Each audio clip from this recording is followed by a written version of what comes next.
my name is Lauren. Welcome back to my channel. Today I'm going to be giving you some paranormal romance / urban fantasy book recommendations. First book on my list is first series on my list is the Chicagoland Vampire series by Chloe Neal. Now, I will warn you that this series does suffer from first book syndrome. It does. But it gets better. You just have to push through. Like, the main character's love interest in the first book is kind of a tool. By kind of, I mean a massive tool. He's a tool. This series takes place in Chicago and it's about vampires, if you couldn't tell. Merritt, who is the main protagonist, is just a regular normal human girl who, I think she's actually in her 20s? 27-ish? Somewhere in there. Somewhere. I don't know. But she's walking around the college campus at night and she gets attacked by a vampire. Now, Ethan, who just so happens to be a master vampire and head of Cadogan, yes, master of Cadogan House, is walking that way with his friend, sees, hears, smells the attack, and interrupts the vampire who's attacking her, and changes Merritt into a vampire to save her life. We do find out later on in the first book that it looks like Merritt's attack is kind of part of a string of murders, so there's a little bit of a mystery there. There's a little bit of push me, pull you, will they, won't they, with Merritt and Ethan, who is the ruler of this house, and he has now drawn her into this house and going, alright, I've made you a vampire, homie. Here are all the rules, obey them. Or nothing, you have no choice, obey them. So that's kind of like the first book, and it's like a bunch of setup. And it's kind of setting up Merritt and Ethan to kind of go through this, like, slow burn. So, like I said, it suffers from first book syndrome a little bit. But I have also read, like, the spin-off series, the first book of which, Wild Hunger, which just came out August 28th. And it is fucking awesome. Second series I want to recommend is the Guild Hunter series by Nalini Singh. So, she's written, like, the Psy Changeling series, which is about shifters and these people with psychic powers. And there's usually like a blend of the two to make up each pairing in each book. But these are more paranormal romance, whereas the Guild Hunter series is urban fantasy. The difference being this one follows different couple in each book, and the Guild Hunter series is the more urban fantasy. It sticks with the same protagonist as the story progresses. Now, the Guild Hunter series, I'm not gonna lie, the first book in the Side Changing series, I wasn't really feeling it. I was just like, I mean, it's okay. It's good. I like it. But, nah. The Guild Hunter books, however, I binged the first 3 books over a 2-day weekend when I was off. I just binged 3 books in 2 days. I did not come up for air, and I was just like, why didn't anybody tell me this was a thing? So, this series, like I said, is urban fantasy, set in this a little bit, it's not necessarily a dystopian world, but it's set in this world where angels have dominion over people and vampires, but especially vampires. In this one, vampires are changed into vampires by angels. In return for that boon, you are in a sort of servitude / serfdom indebted to the angel who changed you for a predetermined length of time. And then in some cases, the vampires decide, I don't want to be your servant for the full 100 years we decided on, and they turn tail and run. This is where our main character, Elena Devereaux, comes in, because Elena is a vampire hunter. She tracks down vamps who have gone rogue or AWOL or whatever you want to call it. And this is just what she does for a living. So we start off the series, the first book, with her tracking down one of these vamps and returning him, collaring him, and returning him to his master to continue on with the rest of his sentence. And then as she finishes that job, she gets called to see the big guy upstairs, not God, but the Archangel Raphael, who is like the scariest of all the angels. These are not your fluffy guardian angels. They're scary and relentless and a little bit bloodthirsty, and I think that's why I like this series so much, because if you read a lot of paranormal romance, there are 2 things that I feel like are really, really hard to do accurately, or really hard to do without making them seem caricature-like or just flat out fucking corny, and that is angels and dragon shifters. Those are really hard to do and just not make them kind of ridiculous, I feel like. This series handles it really fucking well. Now, Elena is hired by Raphael, who is this archangel who is really kind of fucking scary and kind of murdery and stabby and angry and angsty. So of course he's the love interest, duh. He hires her to hunt down this other vampire, meanwhile to keep control over the situation and not let out anything that might make everybody panic or spill the angel's secrets. He really doesn't give her all the details of the job, just here's a vampire I want you to hunt, but I'm not telling you much else. I'll give you little drops of information as you need them, and you do what I say. So there's a lot of danger that gets drawn into that. There's a lot of, again, that push me, pull you, but their relationship is really volatile because she has that, like, nervous tick that, like, Kate Daniels makes her blurt out shit that will probably get her killed, but it's because she doesn't want to appear scared, so she just antagonizes people. And he's kind of murdery, and he's used to people saying, how high, when he says, bitch, jump. So it's a really good series. I really actually like their dynamic because there's never, like, he tries to pull that me man, you woman, you do what I say, and she just like, bitch, bye, gone. Next we have Nightchaser.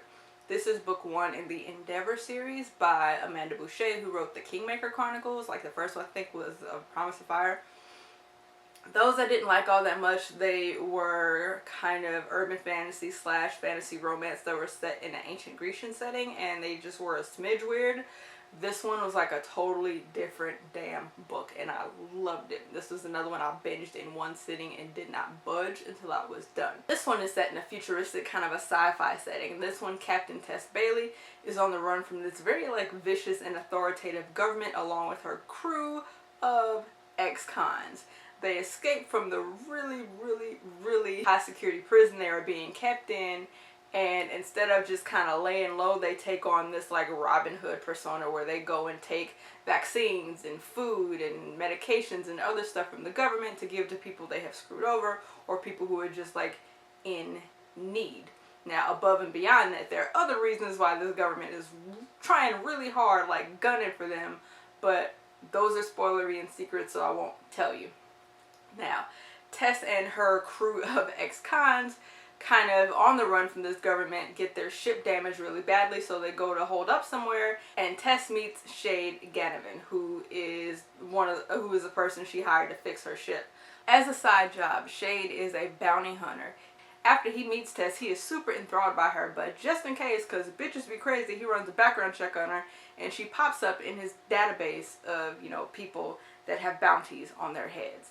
So then now he's kind of torn in this spot where, like, I'm still gonna fix her ship because that's what she hired me to do, but also I kind of want to date her, but also, like, that's a big ass bounty and I'm broke as fuck. So, like, he tries to mix those three and juggle them, and I really love it. It's not meet cute, but it's very, like, despite, like, the fact that he's contemplating betraying her for a good portion of the book, he is such a fucking cinnamon roll with her, and it is just, oh my god, I love this book so much. So that one comes out in January, and I will be ordering that sucker in hardcover if it comes in hardcover. I fucking hope it does, because it's good. Next up is Soulless by Gail Carriger. This is the first book in the Parasol Protectorate series, another urban fantasy series, but this one has a mix of steampunk, and it is not set in present day, it is set in a Victorian setting.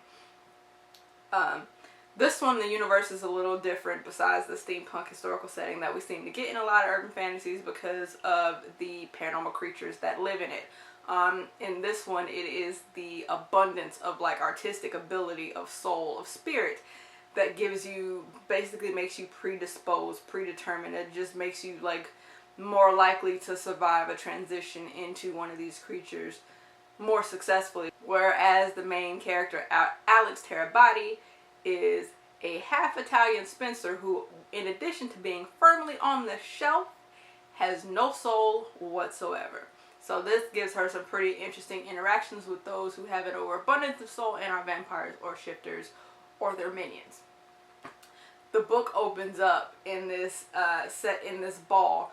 Homegirl is minding her business. She just trying to go get a sandwich, and a vampire attacks her. Like, all she wanted was to eat. They ain't even serving no food at this ball. She got to go get the kitchen to make her something. She's trying to mind her own business, and the vampire just pop out of nowhere all hungry and shit. So this is how the book starts off, and it's got a very funny, like, very dry wit. And if you read historical romances at all, what I really love about them is that when they get into, like, the insults that they parry back and forth, they kind of have to veil them to keep in accord with what is polite for that time period. I kind of like that, like, the creative way you have to be insulting, and Alex is really damn good at it. She's very snarky, she's very dry, and just, I fucking love her. She also has several spin-offs of that series, one of which is the Claws and Courtship series, which is the next one I'm going to talk about here.